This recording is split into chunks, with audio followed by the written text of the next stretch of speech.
Hello বন্ধুরা, আজকে আমরা ওয়াই এবং এক্স থেকে একটি ফুল এবং ফুলের টপ ড্রয়িং করব।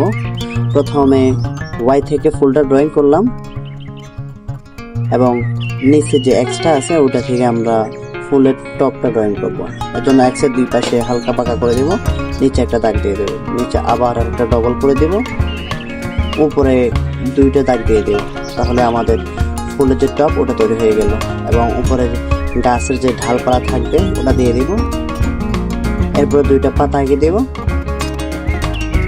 তাহলে আমাদের ফুলের যে পাতাগুলো ওগুলো ড্রয়িং হয়ে গেল। কয়েকটা দাগ দিয়ে দেব।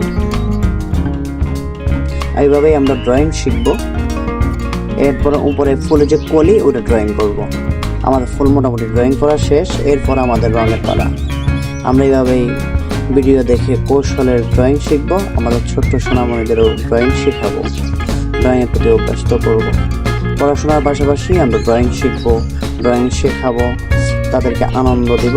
এই ড্রয়িং আমাদের ছোট্ট শিশুদের আনন্দ দেয়, তাই আমরাও শিখবো, তাদের শেখাবো, কৌশলে শেখাবো। আমাদের পাতাটা ড্রয়িং করা হয়ে গেছে, দুই পাশে দুইটি পাতা। এরপর আমরা পুরের যে টপ আছে ওটা ড্রয়িং করবো, ওটার জন্য রং করবো। ফুলের টপের মধ্যে যে যার ইচ্ছা সেভাবেই রং করবো, যার যেখানে ভালো লাগে, যেমন দিলে মানানসই হবে, যেমন দিলে সুন্দর হবে, আমরা সেভাবেই দেব। আমি আমার মতো করে দিচ্ছি, আপনারা আপনাদের মতো করে ফুলের টপে রং করবেন। চেষ্টা করবো যতটা ভালো হবে আমরা ততটাই ভালোভাবে দিব, যতটা দিলে সুন্দর লাগবে, আকর্ষণ থাকবে, আমরা সেভাবেই ড্রয়িং করব। আমাদের ফুলটা প্রায় ড্রয়িং করা শেষ। তো বন্ধুরা ভালো থাকে।